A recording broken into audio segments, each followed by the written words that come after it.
Hey guys, welcome to The Crafty Couple. Today we're going to show you how to turn these Dollar Tree products into these farmhouse sconces. You'll need 2 packs of stir sticks. These are 5-gallon stir sticks that we got from Walmart for under $1 each. This wire basket from the Dollar Tree. And we also got this bracket from Walmart for under $1. The electrical plug-in cord was from IKEA. I believe this was around $5. And finally this sink plunger from Dollar Tree as well.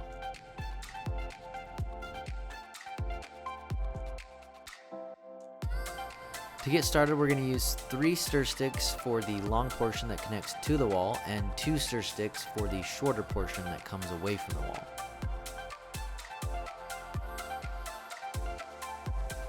For the shorter portion, you're going to want to measure it 16 inches and then cut at 8 inches and 16 inches so you have 2 equal parts.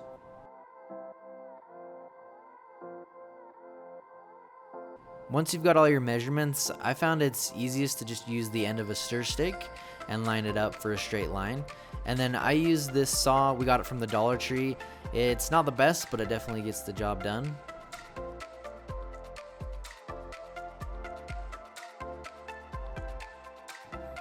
Once you've got the first piece cut, you can use that as a template for the next 3 pieces and then just line it up and cut along the straight edge.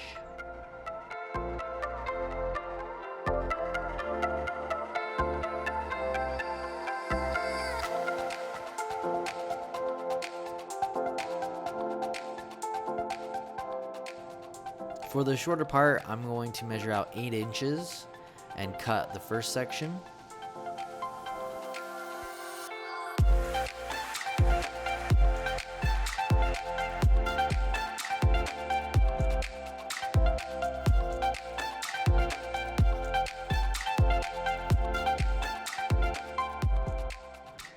Once you have the first part cut, you can use that as a template just like we did on the longer part.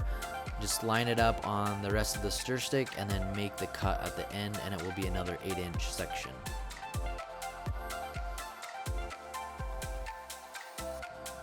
Since the saw isn't that great, you're most likely going to have a rough edge when you cut it, so I'll just take a little bit of sandpaper and smooth that out. I forgot to mention, on the second stir stick for the shorter portion, instead of cutting it into 2 equal lengths of 8 inches, you need to cut it at 8 inches, another part needs to be 7 inches, and then 1 3/4 inches for the end cap. Here are all the pieces cut out. On the right, I've got all the pieces for the top part, the end cap, and the bottom on the left.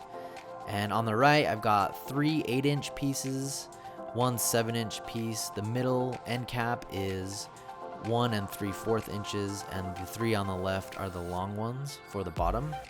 And we're using a Minwax dark walnut stain to go ahead and stain all of these pieces.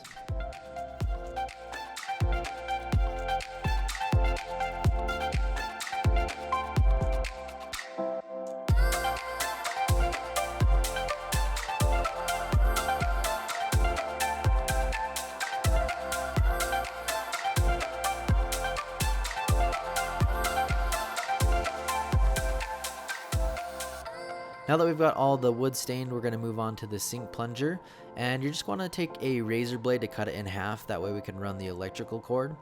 If you're not using the electrical cord, then you can completely skip this step and just use a stick-on puck light from Dollar Tree or one of the hanging lights. If you decide to use the electrical cord, what we need to do next is cut a hole. That way the actual cord has a place to run through there. I found it's easiest to make a few cuts along this edge and then just cut that out. You can use a razor blade, some scissors, and make a pretty good size hole. That way the electrical cord will be able to slide in easily.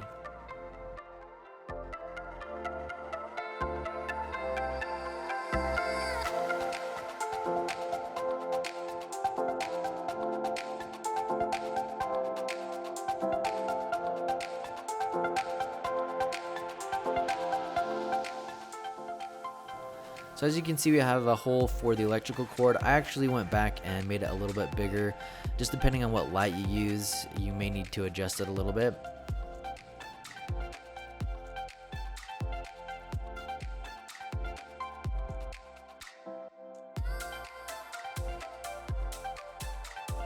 Next is the wire basket that we're going to use for the shade, and they've got these little loops on here where the handle usually attaches, so you can go ahead and rip those off.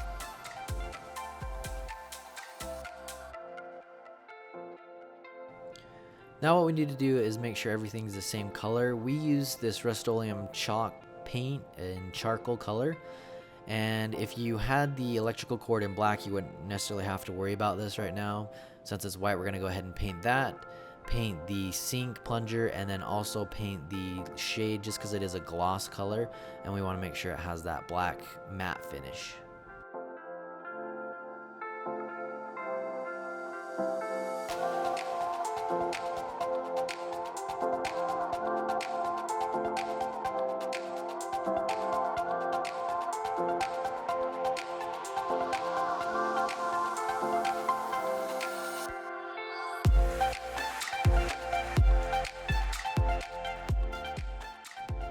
Alright, now we're going to attach the plunger to the shade, and you're going to need some wire cutters for this just to cut a hole. That way the electrical cord can run through the plunger and then through the shade.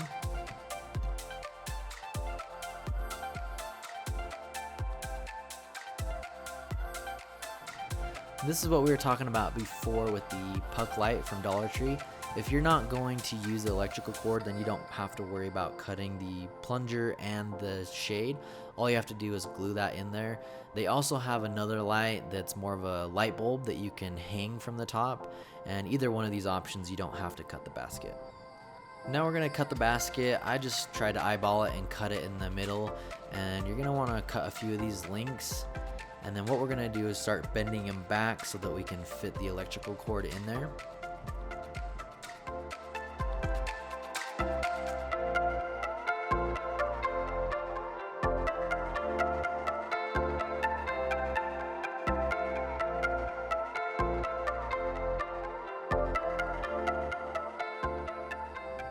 Alright, once you've got your hole cut, go ahead and slide the electrical cord through, and you can use the wire around it to bend it and give it a little more structure. Once you've got it in place and where you want it, we're going to slide the sink plunger around it.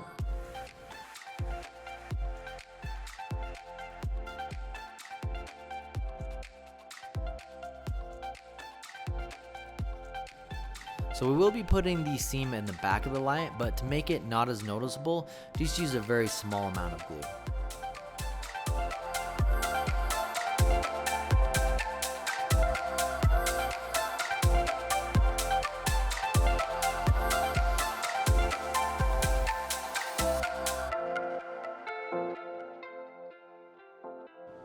Once you have the plunger in place, go ahead and hot glue it to the bottom of the basket. You will want to use a generous amount just to make sure it holds, and run that along the bottom of the basket and the outer part of the plunger.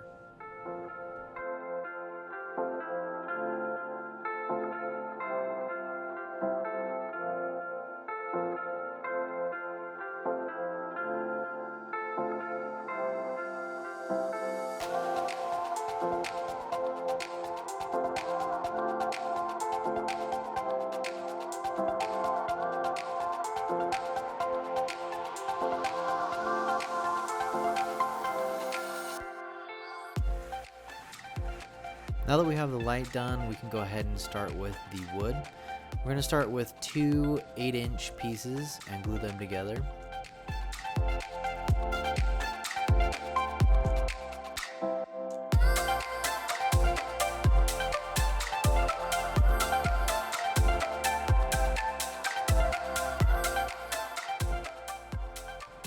Now we want to take the 7-inch piece and align it so there's a gap on both the left and right side.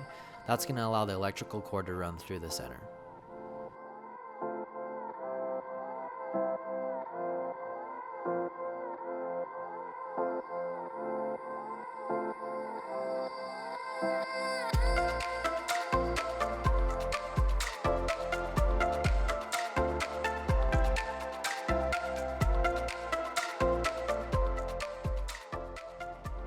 Next, we want to start building the long part that connects to the wall, and we'll just start by gluing this piece.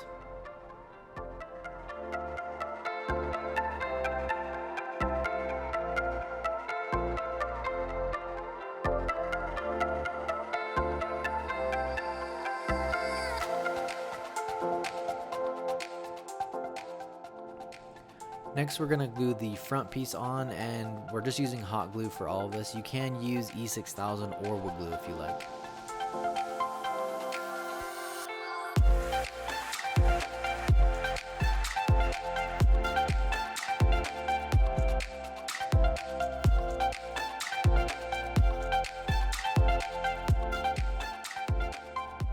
Now before putting on the other side pieces, you want to make sure to run your electrical cord first, because you probably aren't going to be able to fit it through the small gap if you glue the sides on. It just makes it a lot easier this way.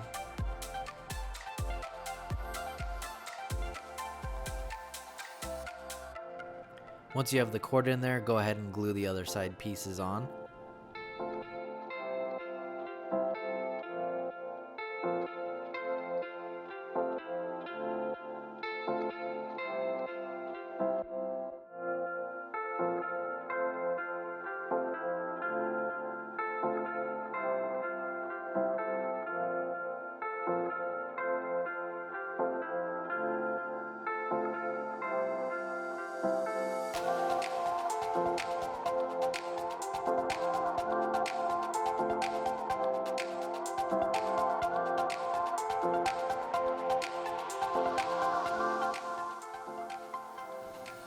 Now that we have all the side pieces complete, the last part is to glue down the end cap.